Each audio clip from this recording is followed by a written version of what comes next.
Welcome to God and Country Biblical Exposition. I'm your Bible teacher, Pastor B.E.Winship, speaking to you from Harbor Bible Church, a small church in Lawrence Harbor, New Jersey, on the bay, looking out at Staten Island, the distant view of the Verrazano and the Freedom Tower. Before I start today, I would like to remind us all how thankful we should be to be living in this age, because we have some great opportunities before us. Would you rather have lived in the days of Noah or today? Would you have rather lived under the old covenant or today under the new covenant? Would you rather have lived during the days of Christ's first coming or today in the days of Christ's second coming? Well, now, obviously, it all depends upon God's calling. Every age should be thankful, but even the New Testament teaches that there is a special privilege and a thankfulness that belongs to those in our day, those living on the cusp of Jesus' return, the age to come. 1 Corinthians 10:11, those upon whom the ends of the age have come. 1 John 2:18, children, it is the last hour. Hebrews 10:25, those who see the day approaching. Now, a common retort is that every generation thought that they were the last generation. But if you've really studied church history, you know that's not true. Churches in other centuries never focused on biblical eschatology like the church does today. Other ages never saw the signs of the times like we see today. With one push of the button, a fourth of the world population could be destroyed. Revelation chapter 6, with computers and cryptocurrency, overnight, the mark of the beast could be implemented. Revelation 13. And Israel is back in the land. They've come back. They're as numerous as they were before. Zechariah 10. Other generations didn't see those things. So it's fair to say that we are living in special times with special opportunities. So stay strong in the faith. Keep sharing God's truth in every possible venue. Be joyful, be thankful as you eagerly await the revelation of our Lord Jesus Christ. 1 Corinthians 1:7. Now, today's program is another earthly, temporal, political issue which becomes a biblical teachable moment. An issue off of which we can teach the gospel, the good news of Jesus Christ, and contrast it with the anti-gospel, the foolish ideology of the world. This is a contrast between the wheat and the chaff, between the fountain of living water and broken cisterns, which can hold no water. Jeremiah 2. At the beginning of December last year, President Trump appointed the former Attorney General of Oklahoma, Scott Pruitt, to head the EPA. And the political left became irate because Scott Pruitt is not a left-leaning environmentalist ideologue. Pruitt, as the Attorney General of Oklahoma, actually sued the EPA 14 times for stepping beyond congressional authority and creating unlawful policy. Pruitt calls himself a leading advocate against EPA activist agenda. As he describes it, the EPA has been declaring every drainage ditch and every pasture puddle as a waterway of the United States. And you're probably familiar with many of the horror stories concerning the EPA prosecuting ranchers and farmers. Pruitt has also gone after EPA rulings concerning ozone and methane and power plants because those rulings were not based upon proper science nor upon congressional authority. And word has it that Pruitt was also influential on President Trump back in July pulling out of the Paris Climate Accord agreement. And that really upset the proponents of global warming. And in the president's new tax law, drilling is now allowed in Anwar, the Alaskan wildlife refuge. And just 2 weeks ago, the administration said that it would allow for offshore drilling of oil and gas, which overturns President Obama's banning of offshore drilling. So, of course, the environmental establishment is crying out against all of these new policies, and especially crying out that an opponent of the EPA, Scott Pruitt, is now the head of the EPA. I mean, this was as radical as Trump putting Betsy DeVos, who was an advocate for private education, in charge of the Department of Education, and putting Ben Carson in charge of HUD. Now, Pruitt's response to all this is that he is the right man to head the EPA for two reasons. First, he will get the EPA to stop focusing on global warming alarmism and focus on real pollution in the air. Pollution that the EPA has been ignoring because it's put all of its efforts toward global warming ideology. And second, he will put the EPA back under the rule of law. He plans to overturn many of President Obama's EPA executive orders, which have no congressional authority, such as his ruling that climate change is a national security threat, or President Obama's executive order that federal agencies have to reduce their carbon emissions by 40%, and President Obama's Clean Power Plant Initiative that requires power plants to reduce CO2 emissions. So Scott Pruitt comes into the office with a completely different philosophy of environmentalism, and he's not afraid to say so. He's been holding forums, especially in the Midwest, where he explains, quote, "For a long time, the EPA has been dominated by administrators that have not been interested in the stewardship of the land, but in prohibition." He said, "Let's make use of our national blessings, our natural resources. Let's feed the world. Let's fuel the world." And Scott Pruitt has also said, the other side thinks we exist to serve the creation when the creation is meant to serve us. So what does all this have to do with God and country? What does this have to do with the Bible? Well, everything. Because Scott Pruitt is a Christian. Not just a Christian in name only, but a Christian who understands, lives by, and puts into practice a biblical worldview. He graduated from a small private Christian college in Kentucky. Then he went on to get his law degree at the University of Oklahoma. He is a member of the First Baptist Church of Broken Arrow. He's a deacon. He has taught Sunday school. He has gone on a mission trip to Romania. And he is on the board of the Southern Baptist Theological Seminary in Louisville. And he's very vocal about his Christian worldviews affecting his environmental worldviews. Rather than viewing the earth and environmentalism from a pantheistic, materialistic, secular point of view, Pruitt understands the Genesis account that man was not made for the earth, but the earth was made for man. And that changes everything in one's environmentalism. Christians know it, the left knows it, and the left doesn't like it. Just as Christianity changes one's view of government, one's view of sociology, social policy, morals, Christianity also changes one's views concerning man and nature, concerning how man should handle nature. Well, why is that?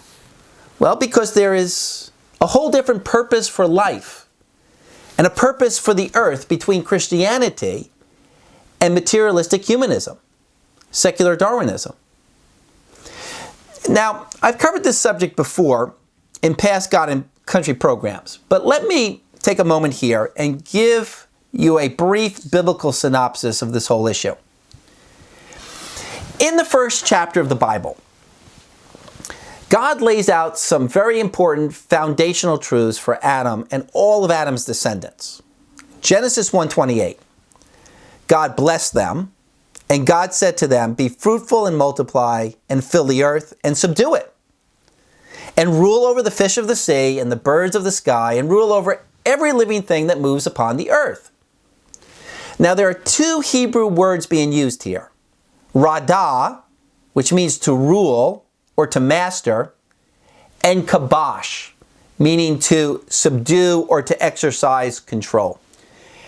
Have you ever heard the expression, put the kibosh on something? Well, it's from the Bible. It's a Hebrew word. And the idea was not for man to destroy the earth, but man was to control and to rule the earth. Earth was to be subservient to man. And remember, Adam was called to manage or to till the garden. The natural wild state was unacceptable. Order and usefulness had to be imposed on the earth by man. The world needed to be tamed. Mountains needed to be moved. Rivers redirected. Gardens and homes built. You see, the natural state of nature, the pristine wilderness, was not the perfect state. It wasn't as if nature had to be left untouched. When God spoke to the Israelites about the promised land, He commanded the following in Deuteronomy chapter 8, verse 9. "A land where you will eat food without scarcity, in which you will not lack anything. A land whose stones are iron, and out of whose hills you can dig copper." Smelting and digging for copper are very messy operations. But that's the purpose of the land. God wants people to dig up the earth and to produce things from it. Coal deposits are for mining coal. Oil deposits are for oil wells. The burning of fossil fuels is part of the environmental balance of the earth if this is done with care and not done in a destructive manner. Notice God did not say to them, you cannot drill or dig because you're going to destroy some fixed natural condition of nature. Now you think this would all be obvious, that we can use the resources of the earth. But the religion of environmentalism, the religion of naturalism, actually teaches the opposite. Now I'm not referring to traditional Christian-based environmentalism, but I'm talking about what environmentalism has morphed into, what's often called radical environmentalism. Here's some quotes. Maurice Strong said at the Earth Summit in Rio de Janeiro, "Isn't the hope for the planet that the industrialized civilization collapse? Isn't it our responsibility to bring that about?" Al Gore, in his book, The Earth and the Balance, quotes a Native American Indian philosophy. Quote, "Will you teach your children what we have taught our children? That the earth is our mother. This we know, the earth does not belong to man, man belongs to the earth. All things are connected like the blood that unites us all." Page 259, The Earth and the Balance. Then Al Gore goes on to praise pre-Christian pagan Europe for worshiping nature. Al Gore writes, "Prehistoric Europe and much of the world was based on the worship of a single earth goddess who was assumed to be the fountain of all life and who radiated harmony among all living things. The last vestige of organized goddess worship was eliminated by Christianity. It seems obvious that a better understanding of a religious heritage preceded our own by so many thousands of years could offer us new insights." So please understand that this issue is not simply about clean air or clean water. This has become a religious ideology. This is Christianity versus pantheism. And ideology affects practice and policy. And in the religion of naturalism, the earth needs to stay untouched. as if the only right environment is that which is untouched by man. And that is why radical environmentalists have been so long preventing the drilling for oil in Anwar, in Alaska, even though it's a frozen wasteland, because a road or a drop of oil would disrupt Mother Earth. And wouldn't we suspect that as America grows further and further away from God, this would happen? Since God said, "Fill, subdue, and rule the earth," you would expect that Satan would whisper in someone's ear the polar opposite, to command us to either submit to the earth, or worship the earth, or to hate, rape, and destroy the earth. In the Old Testament record, we see that fallen mankind instinctively turned to the pagan worship of the earth. The prophet Jeremiah writes against nature worshipers in Jeremiah chapter 2, verse 27. "You who say to a tree, 'You are my father,' and to a stone, 'You gave me birth,' for they have turned their back to me." So what's the difference between calling a stone your father, or, as we see today, calling a primordial swamp the source of life on earth? Calling a swamp the progenitor of the first organism leading to the creation of man. There's really no difference. Jeremiah also writes in chapter 10, verse 8, "But they are altogether stupid and foolish in the discipline of their delusion. Their idol is wood." Now, the Hebrew word here for discipline means classroom instruction. So they're altogether stupid and foolish in their classroom discussion of delusion. And the prophet Isaiah writes, "Surely you will be ashamed of the oaks which you have desired, and you will be embarrassed at the gardens which you have chosen." Isaiah chapter 1, verse 29. So Israel, in her apostasy from God, filled the vacuum with the worship of nature. And most people don't realize that ancient Baal worship was really the worship of nature, because Baal was the god of fertility, the god of agriculture, the god of nature. And the Asherah pole, which was the female counterpart to Baal, was a sacred tree. Deuteronomy chapter 16, verse 21. And this is all equivalent to today's worship of Mother Earth, Gaia. And this is Paul's anthropology of mankind laid out in the first chapter of the book of Romans. Romans 1:25. They exchanged the truth of God for a lie, and they worshipped and they served the creature rather than the Creator. This is the inevitable result of a departure from God.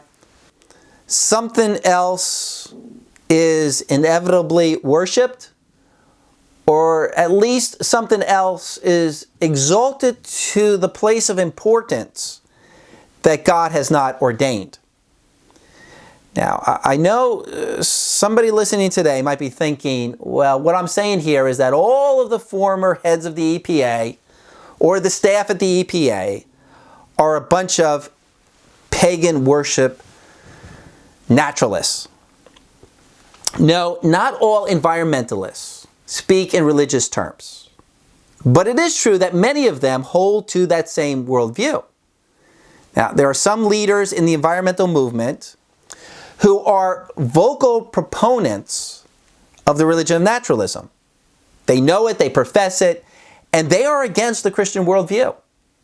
They really do want to go back to grass huts. But most environmentalists don't consciously have a written out ideology. They just have feelings. But here's a question. Where do those feelings come from? How do we judge what is good policy, what is sound policy? See, everyone is operating on some sort of worldview.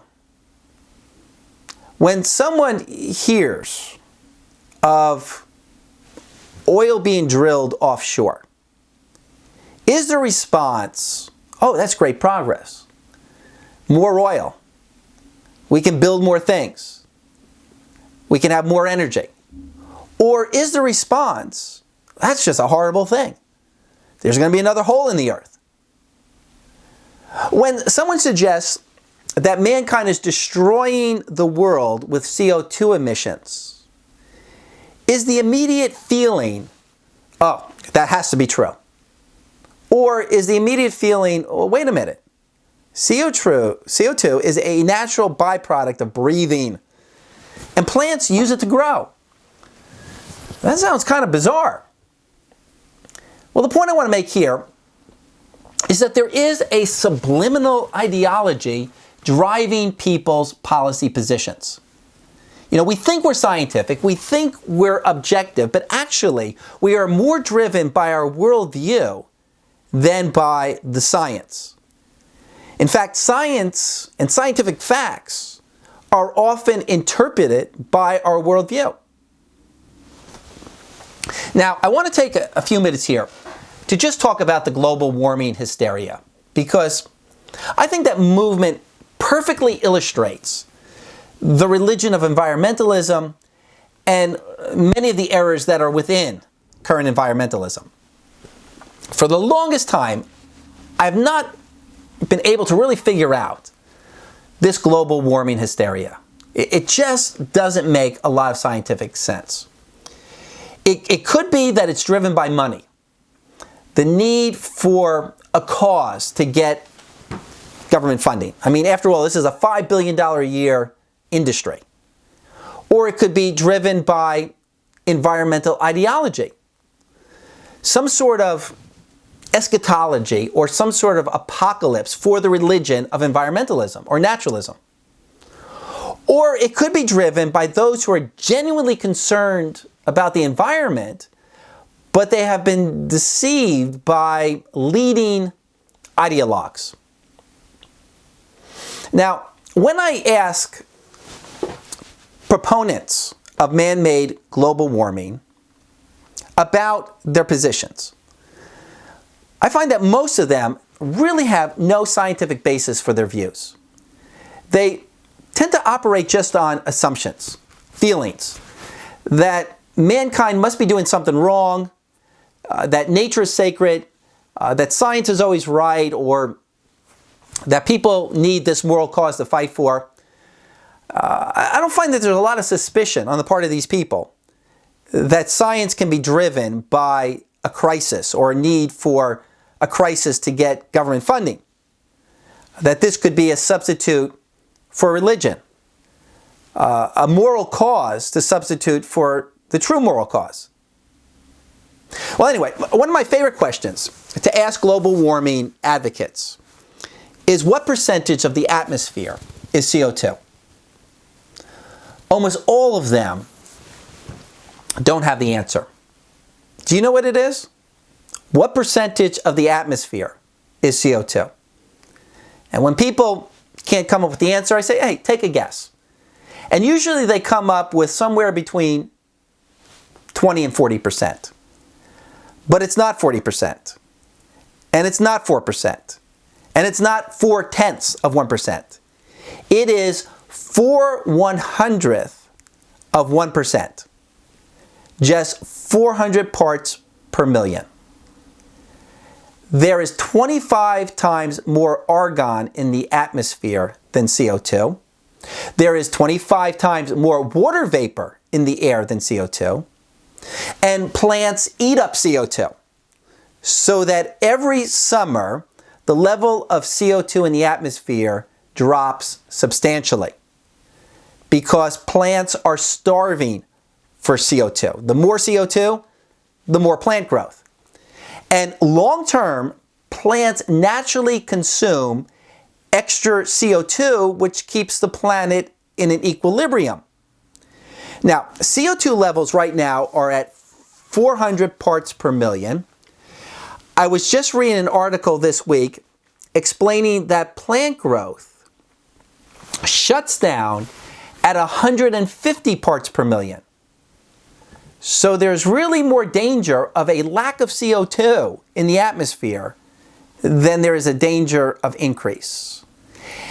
And the author in this article stated if plants were doing climate science instead of us humans, they would have a different opinion about what is a dangerous carbon dioxide level.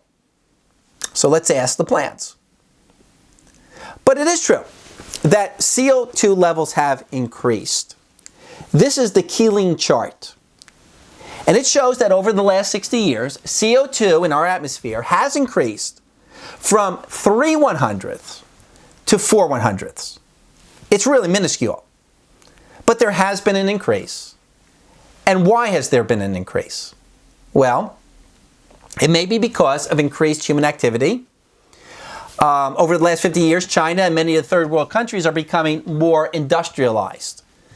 And there are 1 billion more people exhaling CO2. But again, this increase is minuscule. And the question is whether this tiny increase can create a greenhouse gas effect by an increase of 1/100th of 1%. Now, how much has there been a temperature increase over the last 20 years? Well, here's a chart. From 1995 to 2018, the temperature has increased 0.2 of 1 degree. And that could simply be part of the ebb and flow of world temperatures based on all sorts of other factors. And the climate change models have all been wrong. Global warming has statistically ceased. And even if there were man-made global warming, wouldn't a little warming be a good thing? I mean, there was this medieval period of warming from 950 to 1250 AD, and that was a good thing. And 33% of the Earth's landmass is frozen half the year. There's really a greater risk of another ice age than in global warming. Now, I don't want to get into all the science here. I love the science. In fact, I tend to have more of an engineering mind than a literary mind. I mean, I could talk about the science all day. But I just want you to see here that there is a basis for skepticism concerning man-made global warming. Now, there are other resources you can go to learn more about this.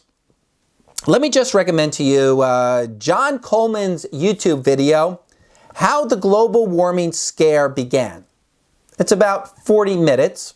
He was the founder of the Weather Channel, and he's a well-known TV meteorologist. Check out also the site What's Up With That. That's W-A-T-T after Anthony Watt. And the book by Roy Spencer, a NASA climatologist. It's called The Great Global Warming Blunder, How Mother Nature Fooled the World's Top Climate Scientists. But beyond all of the scientific arguments, I see at least 3 spiritual lessons Christians can learn from the global warming hysteria. I mean, after all these things happen for our spiritual instruction. So let me give you 3 lessons here. Number 1, the man-made global warming hysteria reminds us how gullible are the people of this world, even educated professionals, and how quickly people naively believe what a few operatives with an agenda tell them. How the public knows so little about what is possible in science and in nature.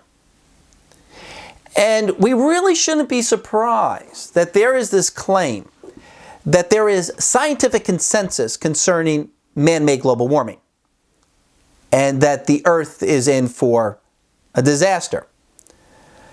Because there is a scientific consensus concerning evolution. If you don't believe in evolution, you're ostracized from universities, you're considered a fool. But think about this, there is not a single proof for evolution. There's no evidence that an organism has the ability to write DNA code. It's never been seen. Scientists don't even know how it works on a molecular level. And nothing has ever been found in chemistry that gives chemical elements the power to reorganize itself into living organisms. So that dirt and sand on Earth over 3 billion years formed itself into a man and a woman who happen also to have the ability to have children. Evolution is unproven scientific theory, but it has a scientific consensus. Don't we read in Ephesians chapter 4 that the unregenerate man is darkened in his understanding because he has an anti-God bias? So don't be shocked if there is an alleged consensus on man-made global warming. And I really think there is a connection between faith in evolution and faith in global warming and other issues. You know, one of the big lessons here is that our ideology and our wishful thinking clouds our judgment. And I can really see how the Antichrist will come on the scene with some sort of shtick, and the world will embrace him with open arms. 2 Thessalonians chapter 2, verse 11. For this reason, God will send upon them a deluding influence, so that they will believe what is false in order that they may be judged, who did not believe the truth, but took pleasure in wickedness. So I just think there's a connection. A spiritual lesson about the gullibility of the world in regard to this global warming hysteria that will someday show itself in greater issues. A second lesson. The religion of radical environmentalism, the global warming movement itself, is a false substitute. It takes away from real pollution problems, even physical pollution, sulfides, mercury, lead. But I'm really referring to the greater pollution, spiritual pollution. Remember what Jesus said about the leaders in his day? Matthew chapter 23, verse 24. You blind guides, you strain out a gnat and you swallow a camel. Their sin was a wrong emphasis, majoring on the minors and minoring on the majors. And also Matthew 23, 23, they neglected the weightier provisions of the law: justice, mercy, faithfulness. I mean, what kind of a cause do the secularists in this world have? I mean, they can't speak against abortion because they're for abortion. They can't speak against pornography or immorality and many of the valid, important moral causes. They can't speak against the deterioration of the family because they really don't believe in the family. So what do they have? Well, they resort to things that are non-priorities. Important to some sense, to some degree, but really not where all of the money and efforts should go. So beyond just the neglect of real pollution, the religion of environmentalism becomes a moral substitute for the worship and the service of the true God. And our efforts really should be put into cleaning out the pollution in the hearts of man. As Jeremiah teaches in Jeremiah 23, the false prophets, the false teachers, which include civic and social leaders, commit immorality, and they promote a moral pollution in the land. Jeremiah 23, I have seen a horrible thing, the committing of adultery and walking in falsehood, and they've strengthened the hands of evildoers, so that no one turns back from his wickedness.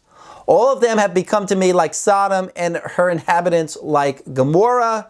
Verse 15, for from the prophets of Jerusalem pollution has gone forth into all the land. Moral pollution. Also, Isaiah 24:5. The earth is also polluted by its inhabitants, for they transgress laws, they violate statutes, they have broken the everlasting covenant. And I find it interesting that Jeremiah writes that the very pollution of the land is the worship of nature itself. Jeremiah 3:9, because of the lightness of her harlotry, she polluted the land and committed adultery with stones and trees. Lesson number 3, the point I began this program on. Policies and practices are based upon one's worldview. It's not just science, it's not just bad science, but a deeper philosophical mindset. A view that is not informed by biblical revelation, but a view that's informed by man's fears, by man's superstitions, by man's views and belief in evolutionary materialism. And since this is really all about one's worldview, as we would expect, the new head of the EPA, Scott Pruitt, doesn't believe that man-made global warming is a serious threat. And overall, the Christian community, evangelicals, by and large, are global warming skeptics. And it's not because we're non-scientific. It's not because we only care about heaven and we don't care about the earth. It all goes back to the earth being made for man rather than man being made for the earth. As Scott Pruitt is quoted saying, it all comes down to whether we were made for creation or creation was made for us. I recently came across an article that does a really good job identifying where godlessness will lead you in environmental views. The article is entitled 3 Challenges for Environmental Philosophy, or rather environmental ethics.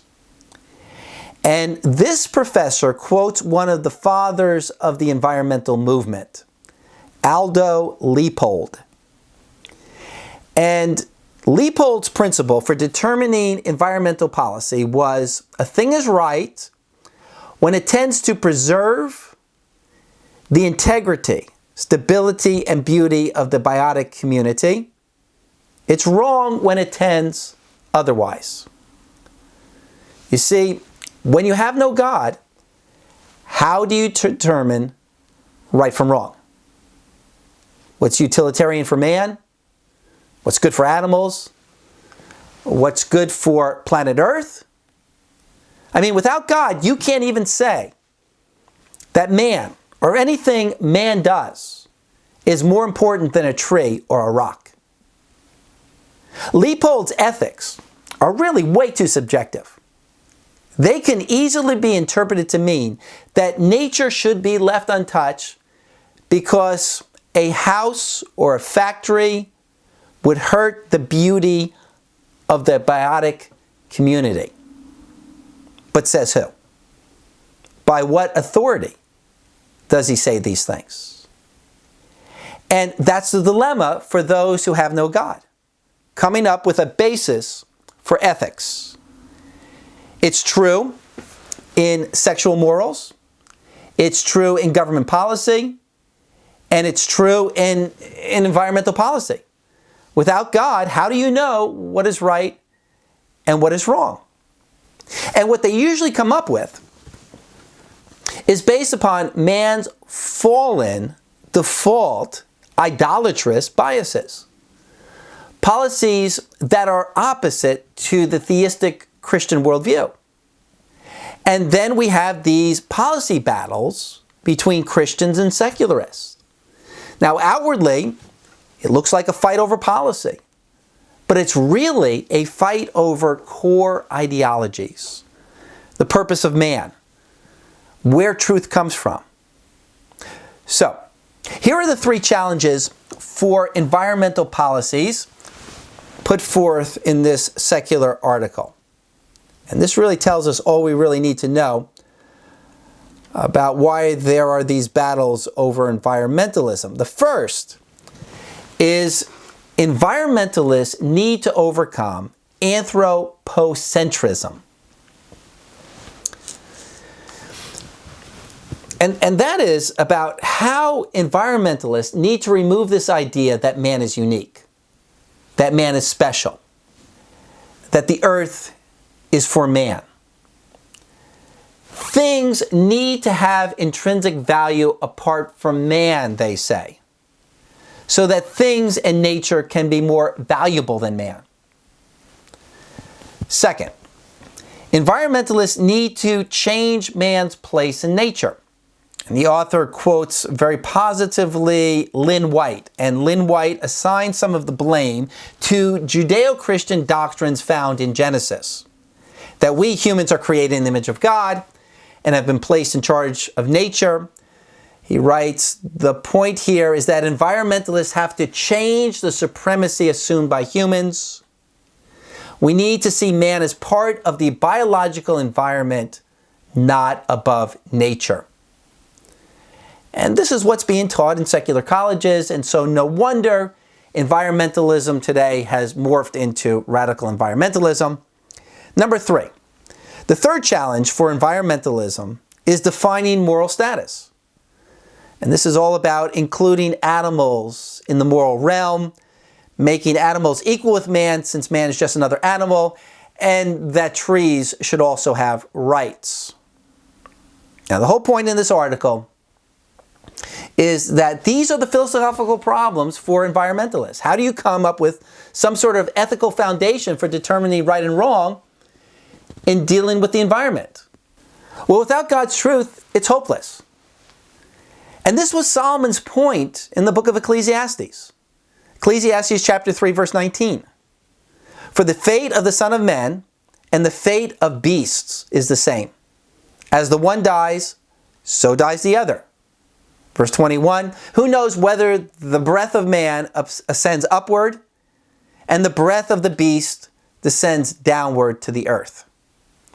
You see, what Solomon is explaining here is that apart from God's revelation, with only an under-the-sun perspective that doesn't take into account God and the heavenly realm, there is no way of judging that a man is more important than a fly.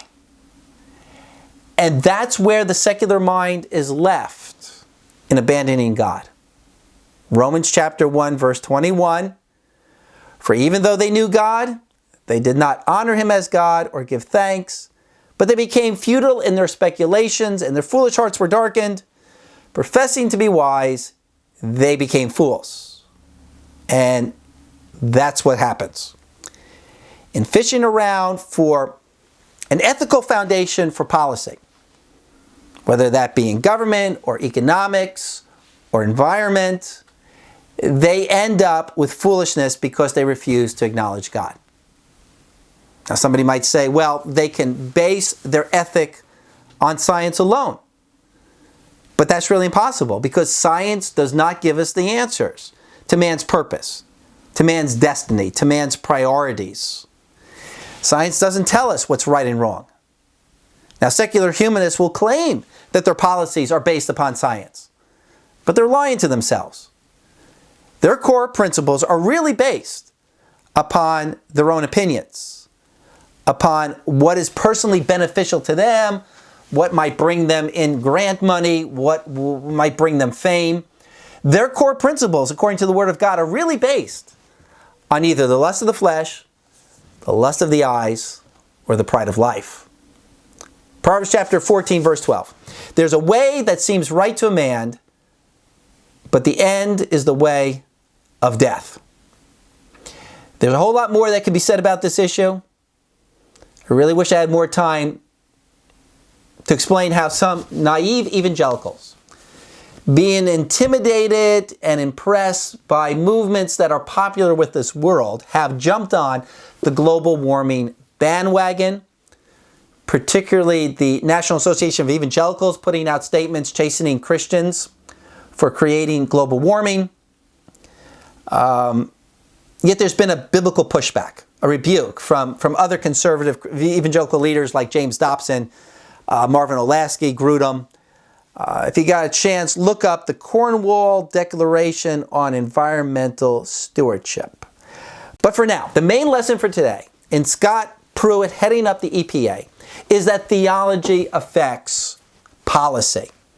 So thank you for making God and Country Biblical Exposition a part of your discipleship in the Word.